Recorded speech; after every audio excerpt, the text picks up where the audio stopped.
Bienvenidos a su programa de Santos en Entrenamiento, donde semana tras semana queremos aprender de la vida de los santos, imitarlos. Hoy es un poquito diferente, si nos están escuchando en la radio, pues disfruten, pero si tienen la oportunidad y no me lo escuchan por la radio, de verlo por YouTube, creo que les podría gustar más porque hoy estoy utilizando imágenes para mostrar de las cosas que estoy hablando. Bueno, hoy vamos a hablar de un gran santo, San Ignacio de Loyola, cuya fiesta es el 31 de julio y que ha tenido un impacto bien grande en la historia de la iglesia. Y la razón por la cual me gusta este santo es que yo creo que podemos ver que su conversión se puede parecer a la nuestra si lo dejamos, y la importancia de las decisiones. ¿Y qué hubiese pasado si este hombre no se hubiese dejado convertir completamente por Dios? Bueno, Ignacio, le decían Iñigo, nació en la provincia vasca, en el norte de España. Él era el menor de 13 hijos. A la edad de 16 años deja su hogar para servir como paje a San Juan Velázquez. Entonces, desde joven es criado entre la corte, los reyes, los nobles. Entonces desarrolla un gusto por el mundo material, ¿no? Y con el tiempo se va a convertir en oficial del ejército español. Porque de nuevo, la idea de ser un guerrero, tener poder, servir bajo un gran rey. Bueno, la cosa es que el 20 de mayo él está involucrado en una batalla, la batalla de Pamplona. Una bala de cañón le rompió la pierna, ¿ok? Y estuvo postrado en cama durante casi todo un año, ¿ok? Y tenía 30 años este punto. Y quiero ver lo que ocurre cuando utilizamos el tiempo bien aprovechado. ¿Por qué lo digo? Porque cuando él estaba en la casa de su cuñada, él tenía una recuperación muy difícil, ¿no? Entonces él pedía libros de caballería, que era su lectura favorita, de guerra, caballería y todo eso. Pero no había ningún libro de ese estilo. Entonces, bueno, se tuvo que conformar con los libros que tenía la cuñada, que era sobre la vida de Cristo, biografía de santos, el único que tenía, ¿no? Y una cosa que vale la pena pensar es que nos convertimos en lo que contemplamos, ¿no? Él, claro, le hubiese gustado mucho más leer libros sobre caballería y todas esas cosas, pero lo único que había era el libro de santos. Y menos mal, ¿qué hubiese pasado? ¿Qué hubiese pasado si eso no fuera el caso? Si la cuñada hubiese tenido puro libro de caballería, pues la santidad de este hombre no se hubiese dado, punto y aparte. ¿Ok? Dado a que la hermana no tenía sino cosas virtuosas, lo convirtió a él en un hombre virtuoso. Y vamos a ver que esto es muy importante, ver cómo utilizamos el tiempo. Entonces, bueno, donde antes él leía libros de caballería, soldado, guerra, y eso alimentaba su deseo de fama y de ser un héroe secular, lo que va a ocurrir es que va a pasar un año leyendo la vida de los santos y se da cuenta que sus deseos empiezan a cambiar. Él siempre va a ser soldado, ¿verdad? De cierta manera, y el soldado siempre había soñado con imitar a los grandes héroes. Pero ahora los héroes no van a ser los héroes de batalla, sino de las batallas espirituales. O ahora los héroes tienen otro nombre. Van a pasar a ser Francisco de Asís, Catalina de Siena. ¿Ok? Y a mí lo que me encanta de su conversión es bastante como intelectual, de cierta manera, porque él se hace la pregunta, si ellos pudieron, ¿por qué yo no? Entonces él, al leer la vida de los santos y al contemplarlo, no se queda mirándolo, sino dice, bueno, pero si ellos pudieron, ¿por qué yo no? Y empieza a ver en él un deseo de seguir las cosas de Dios. Y aquí empiezan las primeras raíces de lo que se va a conocer como el discernimiento de espíritu, no espíritu sino espíritu de emociones interiores. ¿Por qué? Porque él se da cuenta que cuando lee las cosas mundanas sí le atraía mucho al principio, pero lo dejaban vacío. Pero cuando los pensamientos estaban centrados en Dios, le daba una paz profunda y duradera. Ok, entonces, bueno, se hace esta pregunta, si ellos pudieron, ¿por qué yo no? Una cosa que tenemos que ver también es cómo utilizó este tiempo. O sea, yo lo que digo, si Ignacio hubiese nacido en esta época, seguro que no fuera santo. Te voy a explicar por qué. Porque la mayoría de nosotros, si tenemos alguna convalecencia, estamos una semana en cama, 3 días en cama, lo que sea, no vamos a estar leyendo vida de santo. Vamos a ser sinceros. ¿Ok? Vamos a estar viendo Netflix, YouTube, TikTok, Instagram, llenándonos la cabeza 24 horas al día de cosas que realmente no edifican. Pero claro, él no está en su casa, él estaba en casa de la cuñada y es lo único que tenía la cuñada. Qué diferentes serían nuestros hijos, nuestro esposo, nuestra familia, nosotros mismos, si en la casa no hubiese opción de distracción, sino que la distracción nos llevara directamente a Dios. Qué diferente sería, ¿no? Bueno, hay que, por eso le decía, ver lo que vamos contemplando, ¿no? La mayoría de los jóvenes, 54%, quiere ser influencer. ¿Y de dónde viene eso? Porque se la pasa viendo influencer. Lo he dicho en otras ocasiones, pero los verdaderos influencers son los santos, ¿ok? Son los que siglo después de su muerte siguen teniendo influencia, ¿no? Pero claro, si lo único que vemos en Netflix, Instagram, vamos a querer imitar eso, como Ignacio en su época hubiese querido imitar, pues, los militares y todas esas cosas, ¿no? Entonces, ¿qué cambiaría si fuéramos más exigentes con las cosas que escuchamos, ¿no?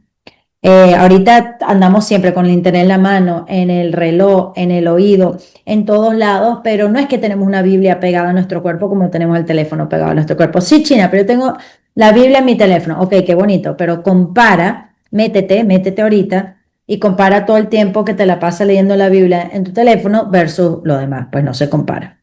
Pues Ignacio, un año así, lo transforma. Y él va a ir luego en marzo de 1522, a los 30, ya se va a sentir lo suficientemente bien para salir de casa, de la casa de su cuñada, de su hermano, para servir a Dios. O sea, él ha tenido un año de formación en cama, ¿no? Y va a llegar a Montserrat, el santuario de Nuestra Señora Montserrat, y va a tener una vigilia toda la noche. Y aquí se va a dar un intercambio espectacular. Va a dejar su espada en el altar y la ropa fina se lo dio a un hombre pobre. Y de cierta manera va a dejar su vida de lado, su vida de soldado, ¿no? Y se empieza a vestir con ropas más bien toscas, sandalias, para asumir la vida de un pobre peregrino. Entonces esto es hermoso si nos ponemos a ver, porque pareciera que deja de ser soldado, pero vamos a ver qué pasa a ser soldado de Cristo, ¿no? Valdría la pena preguntarnos si en nuestra conversión hay cosas concretas que hemos dejado, ¿no? Espadas, cosas. Si antes éramos súper interesados con el tema del dinero, bueno, ahora cómo eso se convierte para Dios, pues. Pues en este tiempo va a ir a Manresa y literalmente va a vivir como una especie de cueva, porque tenemos que entender que la ciudad siempre ha sido muy ruidosa y nosotros el problema es que no podemos escapar la ciudad la hemos traído a nuestras casas, ruido, ruido, ruido, ruido. Entonces él se fue a una cueva, pues, para rezar y a través de su tiempo allí él creó lo que se llaman los ejercicios espirituales. Acuérdense que él es soldado y él sabe que para ser buen soldado necesita estar en forma física. Pues para ser soldado de Cristo también. Nota, presten atención que no se llama el retiro espiritual. Nosotros decimos los retiros de Ignacio, pero no, son ejercicios espirituales, ¿ok? Para formar el alma, ¿ok? Para ser un buen soldado de Cristo. Entonces, aquí hay meditaciones, oraciones, prácticas contemplativas destinadas a ser utilizadas pues como una especie de manual, ¿ok? Para guiar a personas en un proceso de reflexión y oración. Y esto es hermoso. Y en teoría duran 30 días. Ahora, el día de hoy uno puede hacer los ejercicios espirituales. En teoría debe ser de 30 días, pero poca gente lo hace. Pero hay jornadas ignacianas, les voy a hablar de eso un poquito más adelante. Hay ejercicios espirituales de 8 días, de un fin de semana. Pero bueno, eso todavía existe para, de nuevo, para que vean la influencia de él 500 y pico años después, ¿no? Pues le voy a hablar de una de sus meditaciones que él da en los ejercicios espirituales, la meditación de las dos banderas. ¿Ok? Básicamente, recuerden que el soldado habla de como que hay una batalla entre dos ejércitos y tú tienes que decidir a quién vas a servir. ¿Bajo qué estandarte vas a estar? Si se acuerdan, las banderas en esa época marcaban el rey o la persona por la que tú estabas peleando bajo esa bandera. Si los colores eran, no sé, voy a inventarme algo, amarillo y rojo, significa que tú eras de esta banda y así. Entonces, básicamente Ignacio dice, mira, tú tienes que elegir, o vas a servir a Dios o vas a servir al diablo. Y claro, muchos de nosotros decimos, no, que voy a estar yo bajo el estandarte del diablo, pero, si nos damos cuenta de los valores de cada uno, quizás nos damos cuenta que tenemos un pie de un lado y otro pie de otro. ¿ok? Que realmente no es que estemos totalmente del bando de Dios. Y cabe destacar que no podemos ser indecisos, porque al decirle que no decido ahorita, estoy decidiendo no elegir a Dios. ¿Entienden? O sea que decir, no, yo voy a servir a Dios en el futuro, lo que estamos diciendo es que ahorita no va a servirlo. ¿Ok? Entonces él dice, bueno, ok, vamos a ver, ¿cómo es la bandera de Satanás? Eh, no comienza necesariamente con los grandes pecados, sino lo hacen como en tres pasos, ¿ok? El honor a las riquezas. So, primero invita a un apego a las riquezas. No necesariamente ser rico, sino poner la seguridad en el dinero, posesiones, éxito, comodidad, reconocimiento. Y como resultado, el corazón comienza a depender de estas cosas. ¿Ok? Puedes tener poco dinero, pero ser muy apegado a ello. Luego viene el olor al mundo. Quiero prestigio, fama, aprobación, poder, quedar bien ante los demás. Y aquí lo que ocurre es que la identidad depende de lo que los demás piensen. Entonces, si algo es políticamente incorrecto, entonces vamos a tener un problema porque nos va a interesar más lo que dicen, lo que piensan los demás que lo que piense Dios. Y finalmente, esto nos va a llevar a la soberbia, donde nace el orgullo. La persona empieza a confiar en sí misma, sentirse superior, no necesito a Dios, justifica los pecados. Y vamos a ser sinceros, si ustedes están escuchando esto bien, se van a dar cuenta que hay cosas de estas que nosotros tenemos. No es que estamos totalmente fuera de ese bando. Jesús, por el contrario, es totalmente diferente. Tienes la pobreza. No significa no tener, sino ser materialmente pobre, ¿no? Sino tener libertad interior. O sea, Señor, tú eres mi riqueza. Y nada va a ocupar el lugar de Dios. Y resultado, el corazón depende solamente de Dios. Luego, humillaciones, ok.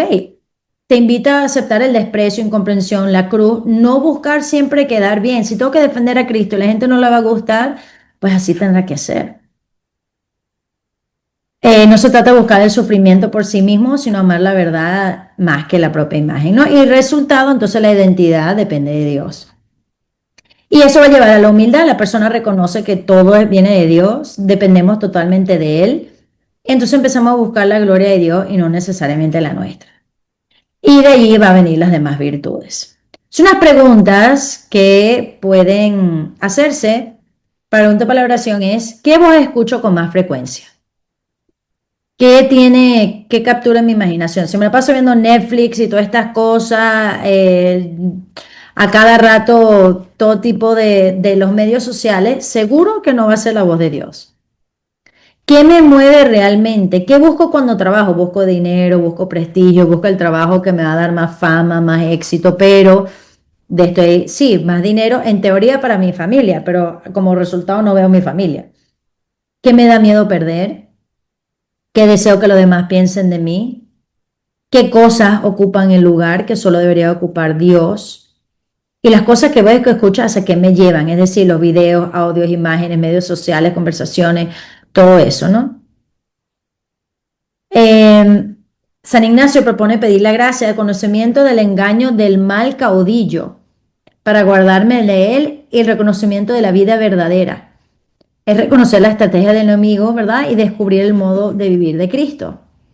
Y pedirle la gracia básicamente de seguir a Cristo con mayor libertad y generosidad. Pues Ignacio, ya como a los 33 años, pues empieza a decidir que quiere ser sacerdote, pero tiene que regresar a estudiar latín junto con niños en la escuela, imagínate, ¿no?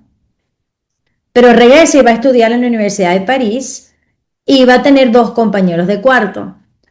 Pero Ignacio entiende que hay niveles de amistad y quisiera que pensaran en esto. El nivel más básico es de utilidad, suena más feo de lo que es, pero básicamente los amigos de utilidad es que es eso, son amigos porque hay beneficio mutuo. Por ejemplo, son estudiantes, se ayudan a rezar, a estudiar unos a otros,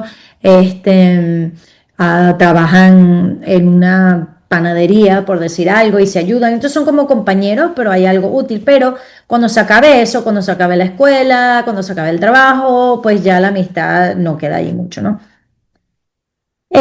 Un poquito más profundo que eso, imagínate una pirámide donde la base sea utilidad, el punto medio es el placer, pues ahora nos gustan las mismas cosas, ¿ok?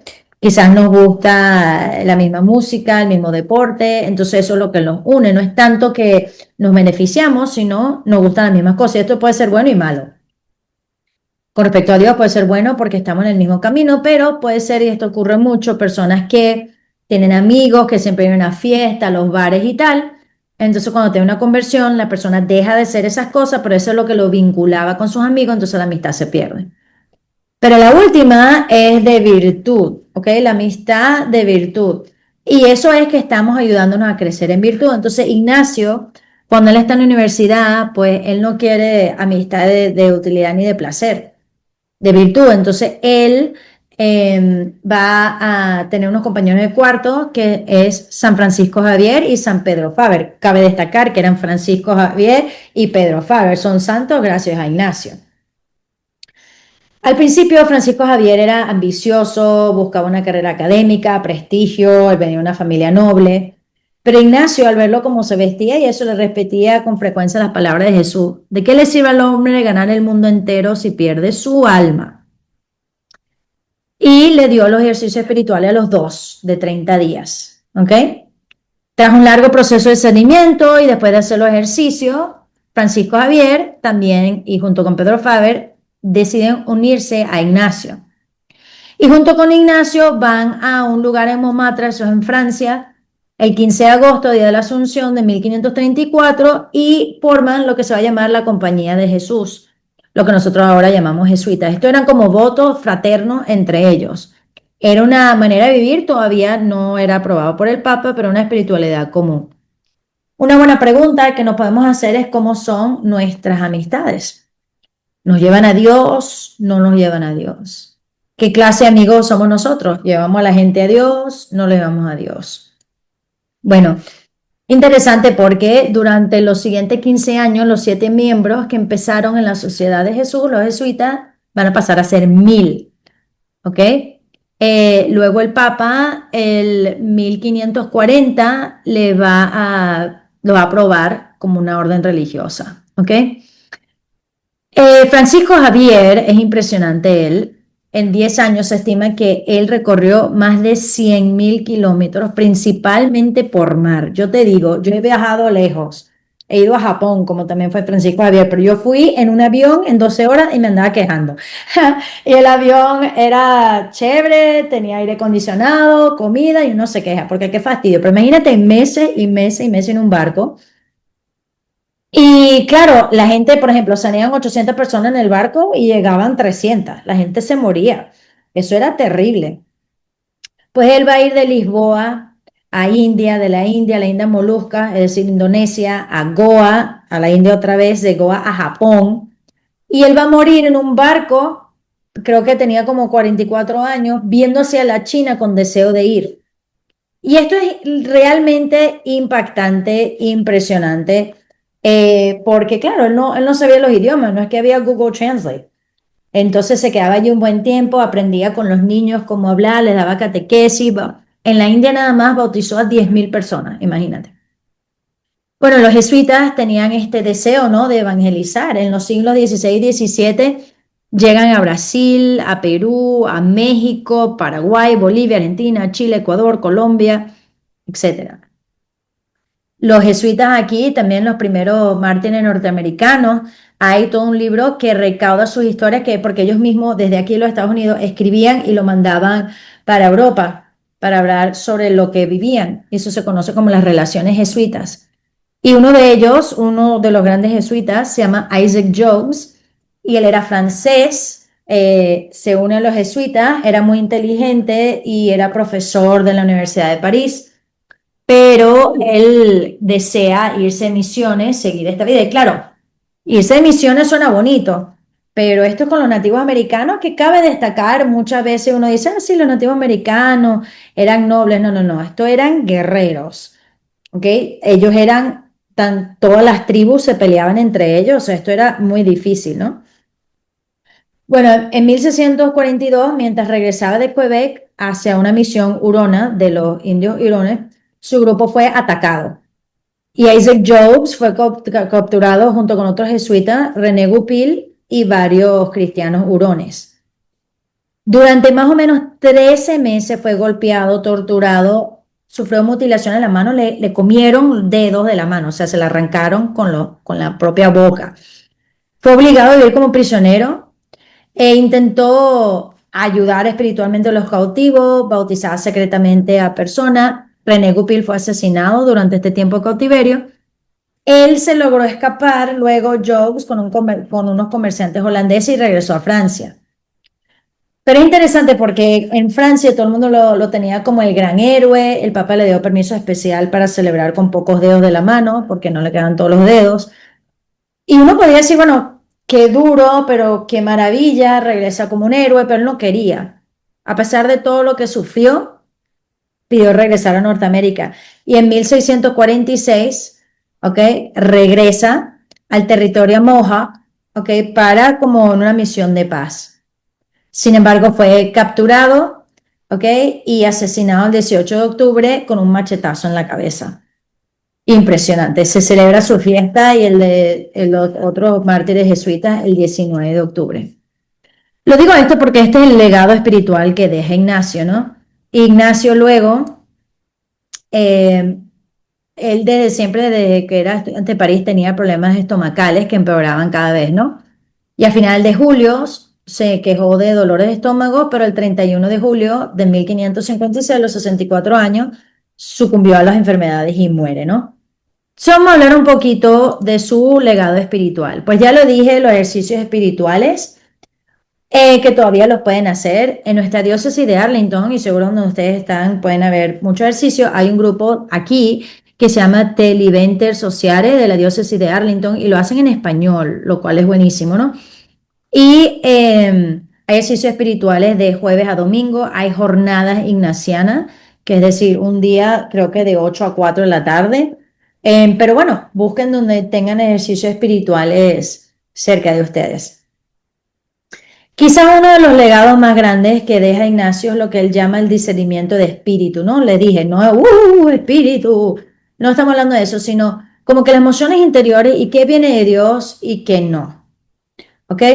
Entonces él hace lo que hay más, pero en esta, en concreto, las 14 reglas de discernimiento. Entonces vamos a ver, vamos a ir por todas las reglas y vamos a irlo pensando poco a poco. Él dice, ok, a veces la gente dice que si es de Dios te da paz, pero no necesariamente. Porque mira, la regla número 1, quien vive en pecado, el enemigo lo deja tranquilo y lo anima a seguir pecando. Dios, en cambio, mueve su conciencia para invitarlo a la conversión. Entonces tú estás en una vida de pecado, el diablo te va a dejar tranquilito, te va a dar paz para que tú sigas en ese rumbo. Y Dios te va a andar remordiéndote la conciencia para ayudarte. Ahora, quien busca sinceramente a Dios, ahora va a ser al revés. Dios te va a dar ánimo, paz y fuerza para seguir adelante, pero el diablo te va a intentar desanimarte, llenarte de dudas, ponerte obstáculos, ¿ok? Dios te da ánimo, paz y fuerza para seguir adelante, como habíamos dicho. La consolación espiritual es cuando experimentas paz, alegría, amor a Dios, esperanza, el mayor deseo de orar, hacer el bien, da gracia y aprovecha este tiempo. Ojo, lo he dicho muchas veces, la vida es subidas y bajadas, como los latidos del corazón. Si alguna vez te han hecho un electrocardiograma, te darás cuenta que la línea sube y baja, sube y baja. Eso significa que estás vivo. Si la línea solo subiera, te da un ataque de corazón y te mueres. Si la línea se mantuviera siempre así en línea como está, estuvieras muerto. Es decir, que la vida espiritual en nuestra propia vida tiene subidas y bajadas y eso es normal. Yo siempre digo que la gente le dice, no, yo quisiera vivir en un lugar donde nunca llueve, siempre está el sol, pero eso no es un paraíso, eso es un desierto y nadie quiere vivir en un desierto. Un paraíso como, no sé, Hawái o este lugar es que hay lluvias y eso, bueno, pero es que la lluvia es para que crezcan las flores, ¿no? O sea, vida espiritual es igual. Entonces él dice, mira, en consolación, aprovecha porque no siempre va a ser así, son como paneles solares, agarra la energía, aprovecha para cuando venga la desolación. No caer en cuenta en que uno, pensar que en la soberbia que eres tú por tus propias oraciones que te ha llevado a ese nivel espiritual, porque eso no es verdad. O pensar que va a ser siempre así, porque eso tampoco es verdad. Entonces, en la consolación, aprovecha. Regla 5, la desolación espiritual es cuando te sientes oscuridad, tristeza, confusión, desánimo, sequedad. No significa que Dios te ha abandonado, ¿ok? No. Y una regla muy importante dice, en la desolación nunca hacer mudanza, ¿ok? Tal como si hay una lluvia, ese día no hay una tormenta tropical, ese no va a ser el día que tú vas a montar las cosas en tu carro y mudarte, vas a esperar que pase la lluvia. Pues igual, en la desolación no se toman decisiones, mucho menos cambiar decisiones que tomaste en la consolación. Porque el diablo quiere que cambies de opinión, quiere que tomes decisiones equivocadas porque no estás pensando correctamente, porque estás en una desolación espiritual. ¿Ok? ¿Qué hacer? En la desolación hay que luchar más. No vas a tener ganas, pero tienes que aumentar la oración, examen de conciencia, pequeños sacrificios. No abandones las prácticas espirituales. Esto es una prueba. Y el diablo le va a encantar que en un poquito de prueba ya abandonaste todo. No. ¿Ok?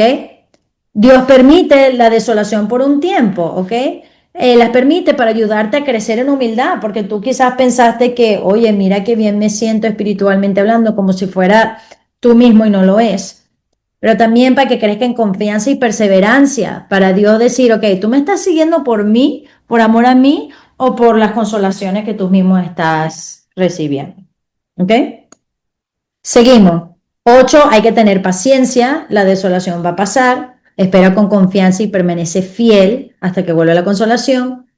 Ok, ¿por qué llega la desolación? Quizás hemos descuidado la vida espiritual y es culpa nuestra, ¿ok? Pero también puede ser porque Dios quiere probar nuestra fidelidad. Quiere enseñarnos que todo es gracia y no depende nada más de nuestros sentimientos. Si nosotros nada más rezamos cuando queremos porque se siente rico, estamos en un problema grande, ¿ok? En la preparación, prepárate en la consolación. Cuando tengas paz, fortaleza espiritual, prepárate para los momentos difíciles, recordando que la desolación va a llegar y también qué va a pasar. Yo recomiendo que en etapa de consolación escribe la manera que ha visto Dios presente, todo lo que ha hecho por ti, de manera que cuando venga la desolación no digas, es que yo siempre he estado en desolación. No, lee lo que habías dicho de antes. En la consolación, sé humilde, ¿ok? No piense que eres fuerte por ti mismo. Ay, sí, ahora yo soy así por mí mismo porque no es verdad. Y reconoce que esa paz y fortaleza son un regalo de Dios. Y eso es muy importante, ¿no? Hay que ser firme ante la tentación. Es interesante lo que él dice aquí. Él dice, el enemigo, que es un poco fuerte lo que dice, pero actúa como un abusador. Imagínate un esposo, un novio abusador que abusa a la mujer porque la mujer es así toda tranquila y se deja hablar mal. Entonces, claro, mientras él sigue dándole duro y ve que el alma es toda, ay, pobrecita yo, y no hace nada, pues va a seguir. Pero si encuentra, ok, resistencia y firmeza, pierde fuerza. Entonces dice, no, te pones firme, entonces el diablo sabe que no va por ahí. O algo muy importante es no ocultes la tentación. Muchas personas le da pena, no se confiesan, pero es que mira lo que me pasa a mí, cómo lo voy a decir, y el diablo le encanta mantenerlo escondido. ¿Cuántas vocaciones se han perdido por esto, no? Quizás un sacerdote, una religiosa está luchando con dudas o cosas y en vez de hablarlo se lo quedan callado, callado, callado y desisten. Ya, dejan el ministerio. O igual, ¿no? Personas casadas empieza una tentación con la secretaria, con el entrenador del gimnasio, lo que fuera, y secreto, secreto, secreto, secreto, y se pierde la vocación.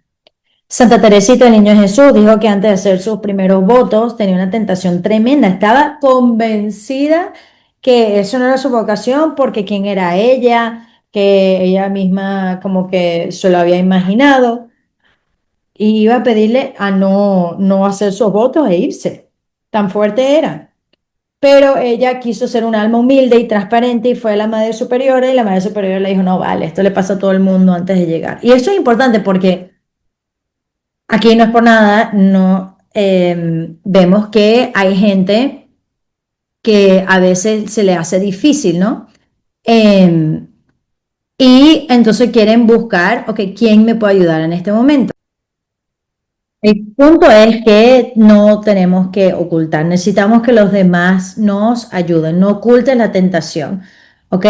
A veces, ay, es que me da vergüenza, que van a pasar de mí, no, ¿ok? Muchas veces el diablo lo mantiene a oscuras, es como cuando las personas empiezan a decir, ay, me duele, no sé, me duele una parte del cuerpo y sabe que quizás su familia tiene historia de, no sé, una enfermedad y será que podría ser y tengo miedo, no va al médico, no va al médico, no va al médico y después a la final es una cosa mucho más grave cuando si lo hubiese dicho al principio es mucho más fácil, así que no ocultes nunca la tentación, ¿ok? Y 14, como un buen soldado, él dice, hay que vigilar tu punto más débil. ¿Ok? Hay que estar pendiente cuál es ese punto más débil. Imagínate un castillo, ¿ok? Donde hay grietas en una pared. Bueno, pues seguro que opción A van a tener centinelas allí para asegurar que nadie entre, aunque eso sea, no sea lo ideal, porque lo ideal va a ser reparar, ¿verdad? Pero ver el punto más débil porque el diablo lo sabe y te va a atacar por allí. Entonces, yo creo que esto es sumamente importante y, mejor dicho, sumamente útil. Yo ahorita le estoy dando es una especie de resumen, ¿ok? De lo que dice Ignacio. Pero yo creo que si uno se dedica mucho tiempo con los ejercicios espirituales, con lectura, esto realmente puede ayudar muchísimo en la vida espiritual. Es bien práctico. O sea, estos pensamientos vienen de mí, vienen de Dios. Cuando, ojo, no si viene la tentación, si viene la desolación, es cuando venga la tentación, cuando venga la desolación, porque de que viene, viene, ¿ok? De que va a venir, va a venir. Entonces, es importante estar atentos y alertos a eso, ¿ok? De cómo actuar en ese momento porque lo sabemos. Entonces, de las reglas más importantes es en el tiempo de desolación no hacer mudanza. ¿Cuántas personas en una pelea, no sé, familiar, pues ahora me voy? Ese no es el momento, tomar ningún tipo de decisión. Lo que iba a decir en otro momento es que muchas veces por ejemplo, las personas tienen 40 años, 50 años y hay una crisis, o sea, literalmente se llama la crisis, the midlife crisis, ¿verdad? La crisis de mitad de la vida, donde los 40, 50, no sé, tenés casado 15 años, 20 años, los hijos, tú dices, y esto va a ser toda mi vida, y esto va a ser así. La gente entra en una crisis de decir, ok, ¿cómo he estado viviendo mi vida? ¿Cómo ha sido? Y en vez de hablarlo, lo oculta porque piensa que nadie sabe lo que está pasando y lo que me ocurre a mí, qué vergüenza, qué van a decir, pero resulta que es algo que mucha gente pasa por allí. ¿Ok? Entonces es importante, y eso uno lo ve en los matrimonios, ¿no? A los 10 años hay una crisis, todas las vocaciones, a los 10 años hay como, ok, ¿y cómo ha sido? Porque una cosa es la ilusión, otra cosa es la realidad, cómo vivirlo mejor. Pero todo esto te ayuda a ver qué hay de Dios, qué hay del enemigo y cómo actuar. Recuerden, ya les he dicho que Ignacio es un soldado, entonces él sabe que un soldado le van a atacar. Entonces, ¿cómo actuar en cada instante? Muy bien. Otro de sus grandes legados es la oración ignaciana que utiliza la imaginación. Entonces, para Ignacio, Dios nos ha dado todas nuestras facultades, ¿no? Y todas las facultades nos pueden ayudar para llegar a Dios. Entonces, ¿qué significa esto? Para la oración ignaciana, lo que estás haciendo es que te estás poniendo primero en presencia de Dios y te vas a meter en una historia bíblica, lo vas a leer, pero te vas a hacer preguntas como qué personaje eres, qué estás viendo, a qué huele, a qué tiempo, qué hora del día es, qué hubiese podido ocurrir entre una cosa y la otra, ¿no? Yo siempre hablo de hacer eso con el Vía Crucis, ¿no? Creo que es la 10ª o la 11ª estación donde bajan a Jesús de la cruz. Entonces vamos a la misa y decimos, por ejemplo, 11ª estación, Jesús es bajado de la cruz. Te adoramos, oh Cristo, y te bendecimos que por tu santa cruz redimiste al mundo. Y bla, bla, bla, bla. Y como que lo decimos, pero no lo pensamos. Un año yo me quedé pensando, ¿y cómo se desclava una persona en la cruz? En mi mente, no sé si es verdad o no, si una persona está crucificada, pues obviamente hay que quitarle el clavo, no se le va a quitar de adelante, sino habría que quitarle, desmartillarle, desclavarlo, me digo, de atrás. Claro, pero si tú, imagínate una persona crucificada, si tú le quitas los clavos, el cuerpo se va a ir para adelante. Entonces, ¿cómo habrá sido estar allí para agarrar el cuerpo de Cristo cuando es bajado de la cruz, mientras le quitan los clavos de los pies y luego darle el cuerpo de Cristo a la Virgen? Pero claro, ahora tu ropa, tú está todo ensangrentado. ¿Cómo serían las heridas? ¿Cómo habrá sido? La gente todavía sigue gritando, burlándose. Bueno, A lo cual el comentario es que esto es mucho más rico, te hace pensar mucho más con profundidad de lo que podría haber pasado Cristo y la Virgen, entonces te mete más en la escena. Ahorita les voy a hacer un ejemplo, vamos a meditar Marcos 4, 35 al 41. Se los voy a leer y si lo están escuchando esto en la radio normal, muy bien, se pueden cerrar los ojos. Si lo están viendo en YouTube y están siguiendo el PowerPoint, les pido que cierren los ojos para que se puedan meter más de lleno.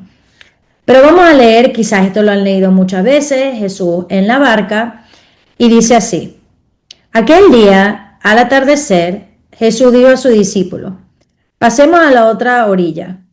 Despidió a la multitud y lo llevaron en la barca tal como estaban. Otros barcos lo acompañaban. De pronto se levantó una fuerte tempestad. Las olas golpeaban la barca de manera que ya comenzaba a llenarse de agua. Jesús estaba en la popa durmiendo sobre un cojín. Lo despertaron y le dijeron: maestro, ¿no te importa que perezcamos? Jesús se levantó y crepó al viento y dijo al mar: silencio, cállate. Y el viento cesó y sobrevino una gran calma. Entonces le dijo: ¿por qué tienen tanto miedo? ¿Todavía no tienen fe? Y ellos quedaron llenos de temor y se decían unos a otros: ¿quién es este que hasta el viento y el mar lo obedece? Muy bien, los voy a llevar a una meditación ignaciana, basada utilizando este mismo texto para que vean cómo es. Así que si lo están viendo por YouTube o si lo están escuchando, les pido que ahorita cierren los ojos. ¿Ok? Ok, cierren los ojos. Es el atardecer en el mar de Galilea. El sol comienza a ocultarse detrás de las montañas y el cielo se tiñe de tonos anaranjados, morados. La brisa se vuelve más fresca, la sientes sobre tu rostro. Puedes oler el agua del lago, la madera húmeda del barco. Jesús invita a los discípulos y a ti a cruzar de donde están para el otro lado del lago. Suben una pequeña barca de pescadores, es sencilla, de madera, con redes enrolladas en una esquina. Escuchas como la madera cruje y la barca se mueve de un lado a otro mientras te subes. Estás viendo dónde te vas a sentar y Pedro te muestra que te sientes al lado de él. Juan te sonríe mientras ayuda a preparar las velas. Y Jesús está en la parte de atrás de la barca y le ves la cara y está muy cansado después de un largo día enseñando a la multitud. Salen de la orilla, escuchan las olas y la barca avanza tranquilamente, el agua golpea suavemente al casco, todo parece en calma. Así que toma tu momento, imagina esta escena y disfruta este momento de la calma, de cómo se siente la brisa en tu rostro, de estar con calma con los discípulos.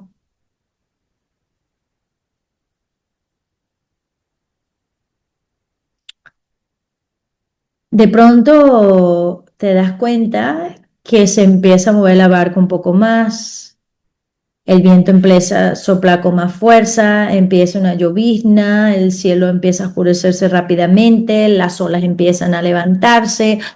Ahora la barca empieza a subir y bajar violentamente, sientes como el agua te empieza a mojar toda tu ropa. Ahora a este punto la lluvia no te deja ni ver, las redes están saltando de un lado de la barca a otro con el movimiento del barco, los relámpagos iluminan tus ojos y el trueno te tiene ensordecido.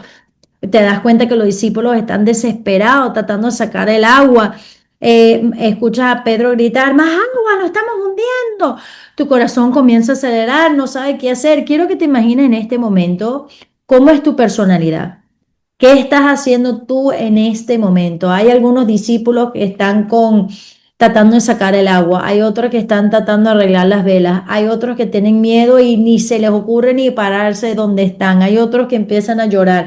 ¿Qué eres tú? ¿Cómo eres tú? ¿Qué estás haciendo tú en este momento? Imagínate ese momento, el caos, todo lo que escuchas. Tienes un miedo que nunca antes en tu vida has sentido tanto miedo, estás desesperado, viéndole los rostros, los ojos de los pescadores Hombres que se la pasan en el mar, te están con los ojos abiertos y le ves miedo. Y si ellos los pescadores tienen miedo, pues tú estás aterrorizado. Pero miras hacia atrás, miras hacia Jesús y te das cuenta que estás dormido. Él está dormido. ¿Y qué sientes? ¿Sientes rabia que no se da cuenta? ¿Sientes confusión? ¿Cómo puede dormir? Sí, ¿qué sientes? Entonces, agarrándote del lado de la barca mientras subes y bajas, vas caminando hacia Él y te acercas a Jesús y ahora pausa un momento, míralo. Mira el contraste de lo que está pasando. Tú estresado, angustiado, los discípulos, la tormenta, los truenos, los relámpagos, y Jesús con una cara serenita, durmiendo, aunque esté empapado de agua. Pero con el miedo lo agarra y lo despierta y con una voz fuerte le dice, Maestro, ¿no te importa que perezcamos? Ahora mira a Jesús, abre los ojos, no tiene nada de miedo. En medio de todo ese caos se para lentamente, con confianza, mira al viento, mira las olas, te mira a ti, levanta una mano y dice, silencio. Instantáneamente el viento desaparece, la lluvia para, sale el sol, las olas dejan de moverse, el lago está totalmente tranquilo, se empieza a secar tu ropa. Todos, no tan solo la tormenta, sino tú también, tu corazón, los discípulos, todo el mundo que antes estaba gritando, todo queda en silencio asombrado. Ahora miras que Jesús se acerca a ti, te mira directamente a los ojos, no con enojo, pero te mira con inmenso amor y te pregunta, ¿pero por qué tienes miedo? Este es el momento que le puedes hablar a Jesús de tu vida, de las tormentas de tu vida, de aquello que te da tristeza, miedo, ansiedad, los lugares donde sientes que te ahoga y mira a Jesús mirándote a ti diciendo, pero ¿por qué tienes miedo? Y tú le dices todo lo que está ocurriendo en tu vida y con esa mirada que no se ha apartado de ti te dice, pero es que todavía no confías en mí.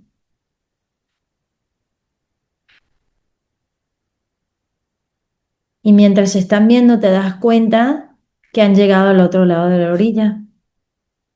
Jesús es el primero en bajarse, te extiende la mano para que te bajes y te dice, ven, es hora de bajarte de la barca.